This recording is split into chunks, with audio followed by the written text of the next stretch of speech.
যখন শেখ হাসিনা পালায়, কথাটা মনোযোগ দিয়ে শুনবেন জনগণ, 5ই আগস্টে যখন শেখ হাসিনা পালায়, একই সাথে তখন বাংলাদেশে এই জিয়াউল হাসানের কোর্সমেট, তারই ব্যাচমেট মেজর রিমন, যে কানাডায় থাকে, সেও তখন ঢাকায় ছিল। এবং সে যখনই কানাডা থেকে ঢাকায় যেত, তখনই সে এই খুনি জিয়াউল হাসানের বাসায় থাকতো। এবং তার সাথে এই রিমন একটা জাতীয় বাটপার, কানাডাতে সে বাটপার নামে পরিচিত। এবং এই রিমন জিয়াউল হাসানের সাথে শত শত কোটি টাকার ব্যবসা তার, এবং কাকে ধরতে হবে, কাকে পাকড়াও করতে হবে, কাকে আয়না ঘরে ভরতে হবে, তার সাথেও তার অনেক যোগসূত্র আছে রিমনের। 5ই আগস্টে এটা সরাতে পারে না।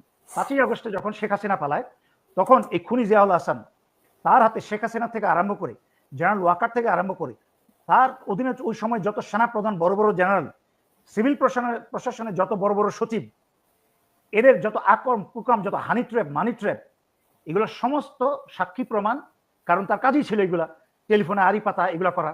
সে এইগুলো হাসিনা থেকে আরম্ভ করে সবার সাক্ষী সে নিজের হাতে রিমনের কাছে হস্তান্তর করে 5ই আগস্ট রিমনকে বাংলাদেশ বিমানবন্দর দিয়ে আবার কানাডায় পালাতে সাহায্য করে। রিমনের কাছে হাতে সকল সেনা প্রধান থেকে আরম্ভ করে সকলের আকাম কুকামের নথিপত্র রয়ে গেছে, যেন খুনি জিয়াউল হাসানকে এই আন্তর্জাতিক ট্রাইব্যুনাল যেন তাকে ফাঁসি না দিতে পারে, বিচার না করতে পারে। কারণ যতদিন রিমনের হাতে এবং আরো কয়েকজনের হাতে এই সাক্ষী প্রমাণ থাকবে, ততদিন জেনারেল ওয়াকার এবং অন্যান্য বড় বড় সচিবরা বিচার প্রক্রিয়ায় বাধা দিবে এবং তাকে ফাঁসি থেকে দূরে রাখবে। কারণ আর নয়তো তাদের আকাম কুকামের সমস্ত মানে জিম্মি করে রাখার মতো, মানে সমস্ত জিনিসপত্র ওনার কাছে। 5ই আগস্ট হাসিনা পালার পরে, 8ই আগস্ট ডক্টর ইউনূস শপথ গ্রহণ করার প্রায় মাস 2 পরে সেনাপ্রধান বাংলাদেশ থেকে যুক্তরাষ্ট্র চলে যান। না, উনি একটা সেনাপ্রধানের, আমি যেহেতু সিনিয়র জেনারেলদের এবং সেনাপ্রধানের সাথেও কাজ করেছি, সিনিয়র জেনারেলদের সাথে কাজ করেছি, এবং অনেক অনেক ক্ষেত্রে প্রধানমন্ত্রীর বিভিন্ন অনুষ্ঠানে কাজ করেছি, বিশেষ করে বেগম জিয়া এমনকি শেখ হাসিনার প্রথম শাসনামলও, সেই 97 থেকে 2001 পর্যন্ত তাদের কি করে তাদের প্রতিটা কি বলে এটাকে আইটিনারি তৈরি করা হয়, একদম মিনিট ঘন্টা মিনিট দিয়ে কোথায় খাবেন, কখন ঘুমাবেন, কখন বিশ্রাম করবেন, কখন চা খাবেন, কখন পানি খাবেন, সবকিছু লিপিবদ্ধ থাকে। তা দেখে দেখে ওনার টিম সেভাবে চলে। তার আগে থেকে আধা ঘন্টা আগে, 20 মিনিট আগে হাজির হয়ে যায়, সব রেডি করে রাখে। সুতরাং একটা সেনাপ্রধান যুক্তরাষ্ট্র যাবে আর কানাডায় যাবে, সেটা কানাডার যাওয়ার যাত্রাটা আইটিনারিতে থাকবে না।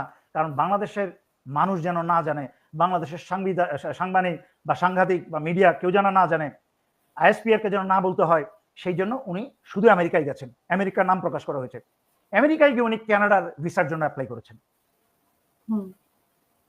কি জন্য? এই রিমনের সাথে দেখা করে রিমনের কাছ থেকে উনার সাক্ষী প্রমাণ নথিগুলা গ্রহণ করার জন্য। এই কথা মানে ওনার ব্যাপারে যেগুলো আছে, এই কথা এখনো কোথাও প্রকাশিত হয় নাই, প্রথম ব্যক্তি আমি বললাম। কিন্তু আমি এটা 5ই আগস্টের পর থেকে জানতাম, মনে করেছিলাম, সুযোগ দিয়েছিলাম আল্লাহ 5ই আগস্টের পরে সেনাপ্রধানকে, জেনারেল ওয়াকারকে একটা সুযোগ দিয়েছিলেন ভালো পথে আসার জন্য। উনি সামনের সারিতে দাঁড়িয়ে ইমামতি করেন, 5 ওয়াক্ত নামাজ পড়েন। বাট আই এম সরি, আল্লাহ কাকে বেহেশতে নেবেন কাকে দোজখে নেবেন সেটা আল্লাহ একমাত্র বিচারক।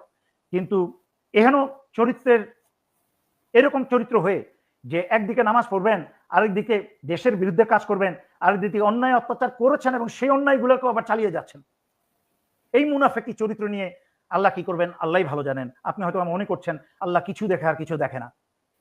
সুতরাং আজকে আমি এটা প্রকাশ করতে বাধ্য হলাম। আরো এরকম 1 টন কথাবার্তা আমার কাছে আছে।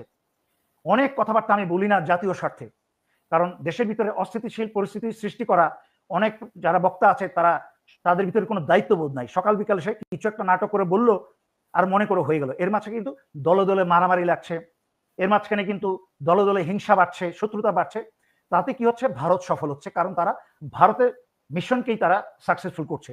কিন্তু আমি সবসময় আমার মিশন দেখি যেটা বাংলাদেশের সত্যি কথা প্রকাশ করলে যেটাতে বাংলাদেশের এবং বাংলাদেশের মানুষের ক্ষতি হতে পারে, সেই কথাগুলো আমি লুকিয়ে রাখে বলি না। কিন্তু জেনারেল ওয়াকার সম্পর্কে এই কথাটা বলতে বাধ্য হলাম এই কারণে, ডক্টর ইউনূস সাহেব এবং ব্যারিস্টার তাজুল, আপনারা দয়া করে কোন প্রকার তদবির, সেটা সেনা প্রধানের হোক আর কোন সচিবের হোক, কারোর তদবির শুনবেন না। এই বরখাস্ত খুনি জিয়াউল হাসানের যথেষ্ট সাক্ষী প্রমাণ এবং তার নিজস্ব বয়ান দেওয়া হয়েছে, বহু সাক্ষী আছে, তার স্ত্রী পর্যন্ত গায়ে রক্ত ছিটে দুজন মিলে স্বামী স্ত্রী মিলে, চিন্তা করেন কতটুকু কঠিন হৃদয় হতে পারে। আল্লাহ তাদেরকে সন্তান দেন নাই, যাদের সন্তান দেন নাই আল্লাহ তাদের মন তো আরো নরম থাকার কথা। আমি 2020 সালে একটা ভিডিওতে আমি এই জিয়াউলকে বলেছিলাম, জিয়া তোমাকে তো আল্লাহ সন্তান দেন নাই, তোমার মন তো আরো নরম থাকার কথা, তুমি অন্যের সন্তানদের মা বাবাকে কিভাবে তুমি গুম করে হত্যা করো? একটু কথা তাদের বুকে ঢুকে নাই। আমাকে 3-4 বার ফ্রেন্ড রিকোয়েস্ট পাঠিয়েছিল ফেসবুকে, আমি গ্রহণ করি নাই। আর তারপরে তার ওই যে ব্যবসায়িক এবং খুনের পার্টনার রিমনের মাধ্যমে খোঁজ খবর নিত, আমি কি করি, কানাডায় কোথায় চলাফেরা করি, এই করি সেই করি। আমার সামনে আমাকে দেখলে রিমন আবার চোরের মতো মাথা নিচে করে কথা বলে, ভয় থাকে যে কখন কি করে বসি। তো আজকে এই রিমন বাংলাদেশের প্রকাশ্য শত্রু, কারণ খুনি জিয়াউল হাসানের সাথে দেশ বিরোধী সে কাজ করেছে।